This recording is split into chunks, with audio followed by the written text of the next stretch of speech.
কিন্তু আজ ঠিক বলবার দিন নয়, আজ অনুভবের দিন, স্মৃতিচারণের দিন, অনুধ্যানের দিন, স্মরণ মননের দিন। আমার মনে আছে প্রায় 1 দশক আগে যেদিন এই মাল্টিপারপাস হলের উদ্ঘাটন হয়েছিল, আমি এসেছিলাম সেই দিনটিতে। তাই আজ খুব বেশি করে মনে পড়ছে সে কথা।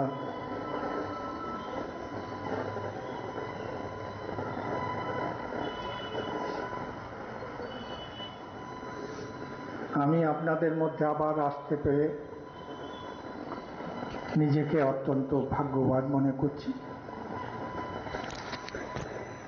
ত্রিপুরার কথা বললেন, ত্রিপুরাবাসীর কথা বললেন আমাদের স্বামী শুভকরানন্দজি, যে ত্রিপুরাবাসী ভক্ত, ত্রিপুরা ভক্তের জায়গা। তোমার একটা ছোট্ট স্মৃতি মনে পড়ছে। বীরেশ্বরানন্দজি মহারাজকে স্বামী প্রভানন্দজি মহারাজ জিজ্ঞেস করলেন যে মহারাজ, আপনি তো বেলুড় মঠের বাইরে খুব একটা যান না, কিন্তু এত বারবার ত্রিপুরা কেন যান, আগরতলায় কেন? তো বীরেশ্বরানন্দজি বলেছিলেন, দেখো, ভারতবর্ষের আর কোথাও সকালবেলা ঘুম থেকে উঠে স্নান করে পুষ্প চয়ন করে নিখুঁতভাবে সুন্দর মালা গেঁথে আমাকে দেয়, ভারতবর্ষের আর কোথাও দেওয়া না, ওই আগরতলাতে। সেজন্য আমি বারবার সেই আগরতলাতে যাই। স্বাভাবিকভাবে আজকের দিনে আপনাদের বিশেষ শুভেচ্ছা এবং অভিনন্দন জানাই। এই যে আপনাদের মাইন্ডসেট প্রভুর কৃপা না হলে হয় না, প্রভুর ইচ্ছে না হলে হয় না। স্বাভাবিকভাবে আপনারা ধন্য, আপনারা প্রভুর কাছের লোক। আপনাদের অভিনন্দন জানাবার যথেষ্ট কারণ রয়েছে। আমি শ্রী শ্রী মা ঠাকুর এবং স্বামীজি মহারাজের চরণ কমলে আনতভূমি প্রণাম জানিয়ে আপনাদের সর্বাঙ্গীন কল্যাণ।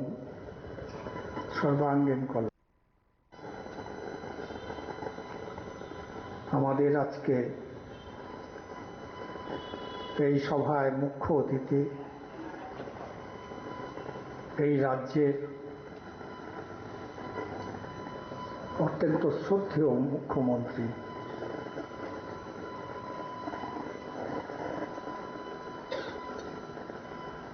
শ্রদ্ধেয় অধ্যাপক ডক্টর মানিক সাহা। তার সম্পর্কে আমি ব্যক্তিগতভাবে খুব বেশি একটা জানি তা নয়। আমি দূর থেকে ওকে দেখেছি, কাছ থেকে দেখবার খুব সৌভাগ্য আমার হয়নি। কিন্তু একটু প্রসঙ্গান্তরে গিয়ে আমি বলতে পারি, আজকে বারবার বসে সেই কথাই আসছিল আমার মনে। কিছুদিন আগে প্রধানমন্ত্রী এসেছিলেন বেলুড় মঠে। আমি যখন প্রধানমন্ত্রীকে নিয়ে গেলাম আমাদের পরম পূজনীয় সংঘাধ্যক্ষের কাছে,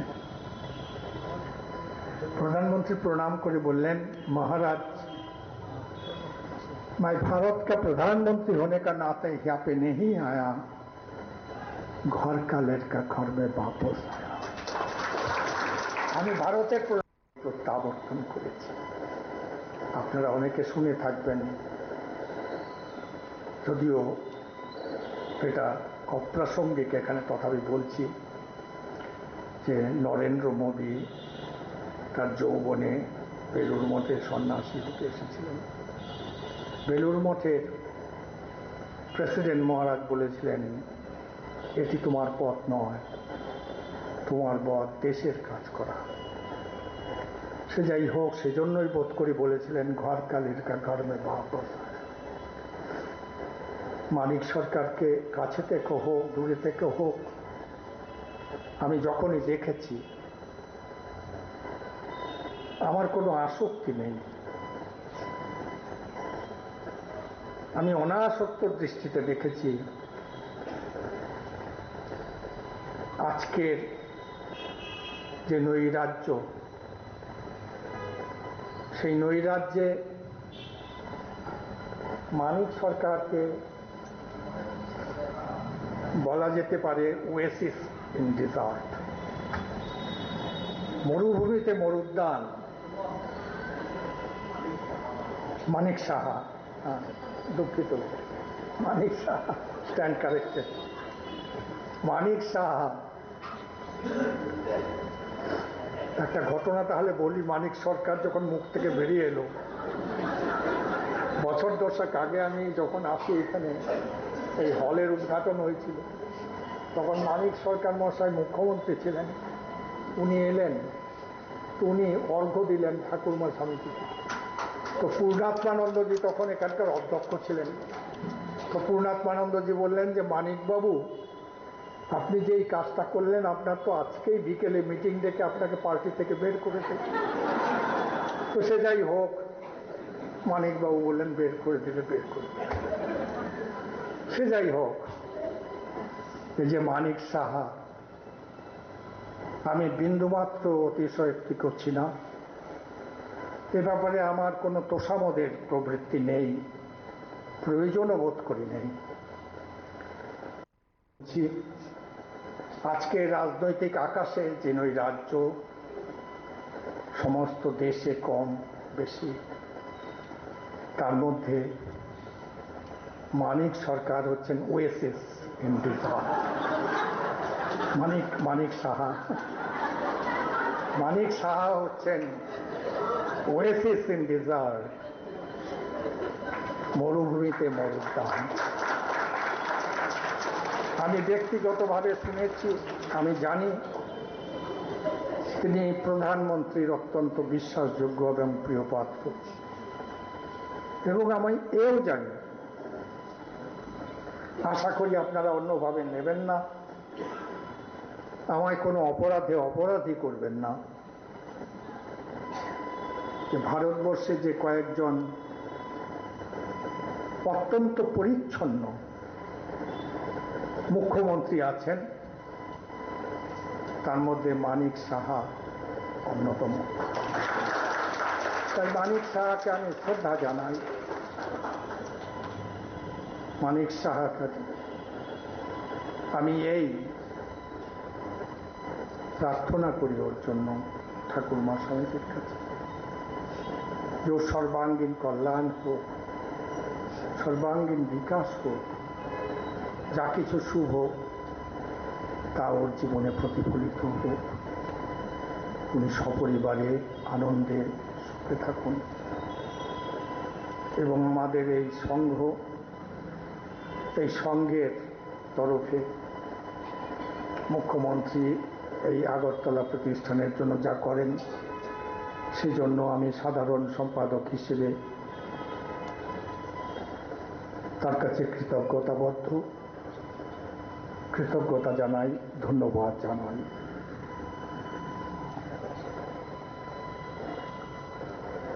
আজকে এখানে যা দেখলেন,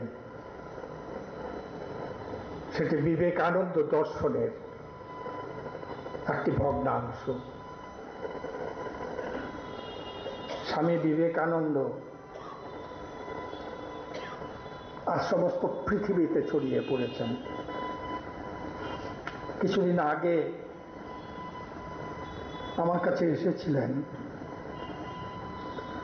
অক্সফোর্ড ইউনিভার্সিটির মডার্ন হিস্ট্রি ডিপার্টমেন্টের প্রধান অধ্যাপিকা মিসেস হ্যারিস লুইস। আপনারা যারা শিক্ষা জগতের সঙ্গে সম্পর্কীভূত তারা হয়তো কেউ কেউ ওর নাম শুনেছেন। হ্যারিস আমার কাছে এসেছিলেন, তিনি একটি বই লিখছেন। সেই বইটি স্বামী বিবেকানন্দের উপর। তার কিছু আলোচনা ছিল আমার সঙ্গে, আমাদের আর্কাইভস দেখতে চেয়েছিলেন। তা আমি হ্যারিসকে জিজ্ঞেস করেছিলাম, Harris, how many people in Oxford do know Vivekananda? অক্সফোর্ডে কতজন বিবেকানন্দকে জানে? হ্যারিস চায়ের কাপে চুমুক দিয়ে হাসতে হাসতে বললেন, Swamiji, you better ask me how many people in Oxford do not know Vivekananda. আপনি আমায় জিজ্ঞেস করুন অক্সফোর্ডে কতজন বিবেকানন্দকে জানে না। হ্যারিস লুইস একটি বই লিখেছেন, এনসাইক্লোপিডিয়ার মতো এত বড়। বইটি ক্যামব্রিজ ইউনিভার্সিটি 24 সালের এপ্রিল মাসে প্রথম সপ্তাহে প্রকাশ করেছেন। সেই বইটির নাম কি? এত বড় বই লিখছেন একজন পাশ্চাত্যের বিদুষী অধ্যাপিকা, ব্রিটিশ অধ্যাপিকা।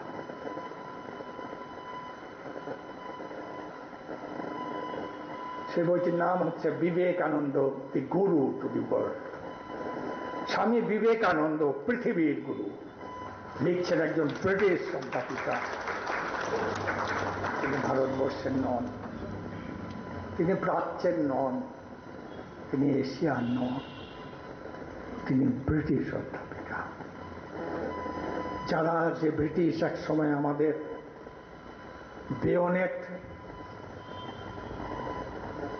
বিয়ার আর বিরিয়ানি ছাড়া কিছু দেননি, সেই ব্রিটিশ অধ্যাপিকা লিখছেন বিবেকানন্দ, দি গুরু টু দি ওয়ার্ল্ড। আজকে সমস্ত পৃথিবীতে বিবেকানন্দ বান। কেউ একজন বলছিলেন 350টি কেন্দ্র আমাদের 26টি দেশে আছে, কিন্তু এত আবেদন সমস্ত পৃথিবীর থেকে, এখনই যদি আমরা অন্তর্ভুক্তি করি তাহলে 1 মাসের মধ্যে আমরা আরো 50টি কেন্দ্র ইউরোপ এবং আমেরিকাতে করতে পারি। আমাদের 125 বছর পূর্ণ হলো কিছুদিন আগে, আপনারা জানেন, রামকৃষ্ণ মিশনের 125 বছর। 125 বছর উপলক্ষে হঠাৎ আমাকে ভারত সরকার একটি চিঠি দিলেন। সেই চিঠিতে লেখা আছে, the national implementation committee has approved your project. National, জাতীয় যে ইমপ্লিমেন্টেশন কমিটি, তারা আপনার প্রজেক্ট অ্যাপ্রুভ করেছে। আমি তো কোনো প্রজেক্ট দিইনি, আমি তো কোনো আবেদন করি। আছে কোনো অত্যুৎসাহী অধ্যক্ষ হয়তো আবেদন করে থাকতে পারে। আমি যখন প্রধানমন্ত্রীর অফিসে যোগাযোগ করলাম, তো ওরা জানালেন আমায় যে না না, আপনাদের কোনো সাধু আবেদন করেননি, আপনাদের কাছ থেকেও আমরা কোনো আবেদন পাইনি। Prime Minister 125 of Ramkrishna Mission should be observed in style. প্রধানমন্ত্রী চাইছেন রামকৃষ্ণ মিশনের 125 বছর সেই অনুষ্ঠান সারা জাগানো, মন জাগানো, চেতনা জাগানোর অনুষ্ঠান হোক। প্রাইম মিনিস্টার বলেছেন, this is a milestone. 125 years of Ramkrishna Mission is a milestone. in the history of modern India. আধুনিক ভারতের ইতিহাসে এটি একটি স্মৃতি ফলক।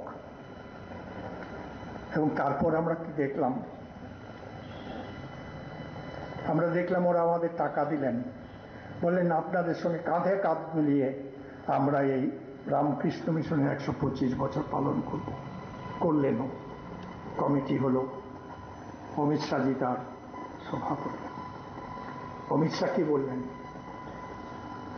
অমিত শাহ বললেন যে পৃথিবীর ইতিহাসে আমার জানা নেই, প্রথম সভ্যতা থেকে আজকে পর্যন্ত মন্থন করলে আমি পাই না যে গুরু তার শিষ্য তার গুরুকে এত মহার্ঘ একটি উপহার দিয়েছেন, যেটি স্বামী বিবেকানন্দ দিয়েছেন। সেই উপহারটির নাম হচ্ছে রামকৃষ্ণ মিশন। উঠতে হয়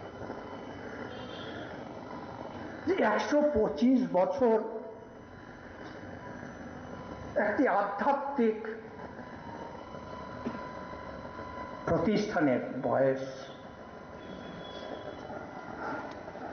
রামকৃষ্ণ মিশন তার নাম। কিছু মণ্ডিত মস্তক সন্ন্যাসী এই প্রতিষ্ঠানটি চালান। বলতে গেলে বলতে হয় a few unprofessional seven-headed monks। আর সেই সময়ে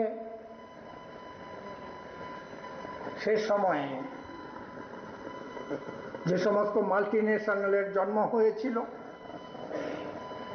many of them have withered away, শুকিয়ে গেছে at premature death।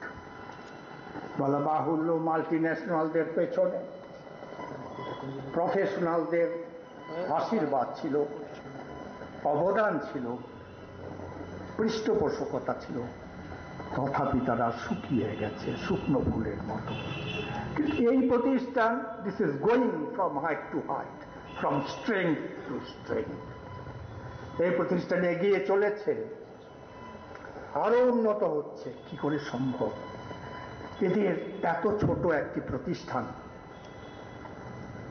আপনারা অনেকে হয়তো স্বামী লোকেশ্বরানন্দজির নাম শুনে থাকবেন। স্বামী লোকেশ্বরানন্দজি গিয়েছিলেন যখন জন পল দি সেকেন্ড পোপ ছিলেন, অর্থাৎ এখন যিনি পোপ তার আগের পোপ। ভ্যাটিকানে আমন্ত্রিত হয়ে দিনটি ছিল 24শে ডিসেম্বর। ভ্যাটিকান রেডিও থেকে শুধু পোপ বলতে পারেন, it is popes prerogative. Pope সেই বিশেষ সম্মান লোকেশ্বরানন্দজিকে দিয়েছিলেন, বলেছিলেন আজ 24শে ডিসেম্বর, আজ ক্রিসমাসে আপনি শ্রীরামকৃষ্ণ এবং যীশু খ্রিস্টের উপর বলুন। লোকেশ্বরানন্দজি যখন বললেন, পোপ খুব খুশি হলেন। তিনি লোক পাঠালেন লোকেশ্বরানন্দজিকে নিয়ে আসতে। লোকেশ্বরানন্দজি ভাবছেন এই পোপ, তিনি পৃথিবীর এক ষষ্ঠাংশ,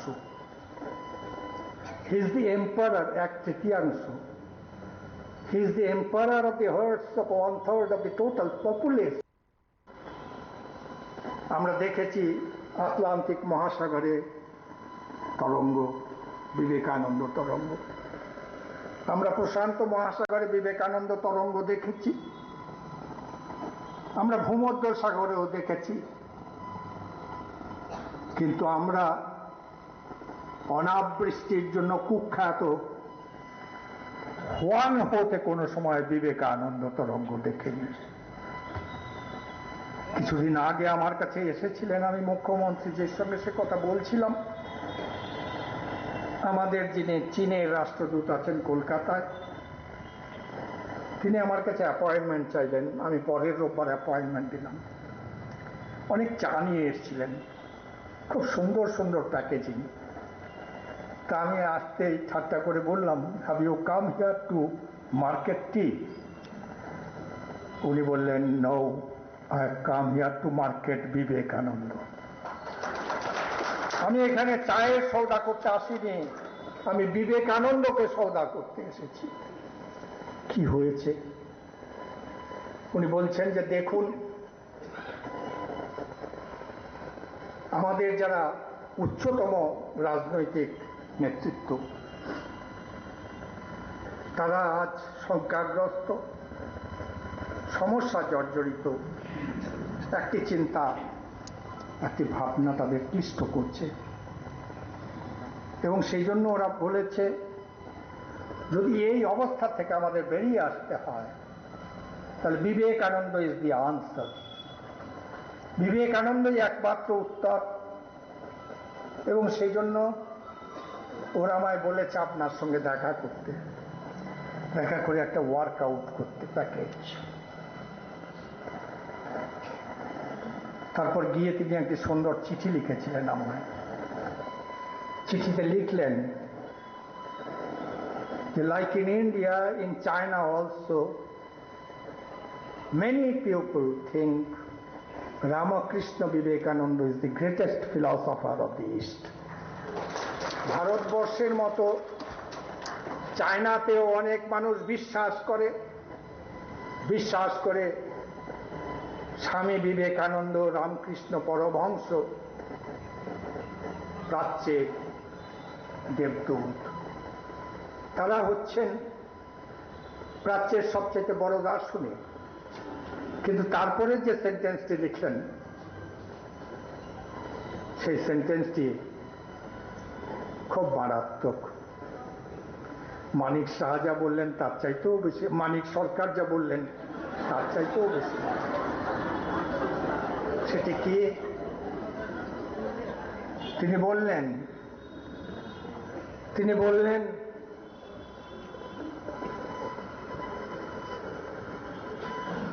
we have learned socialism not from Marx or Stalin, we have learned socialism from Vivekananda.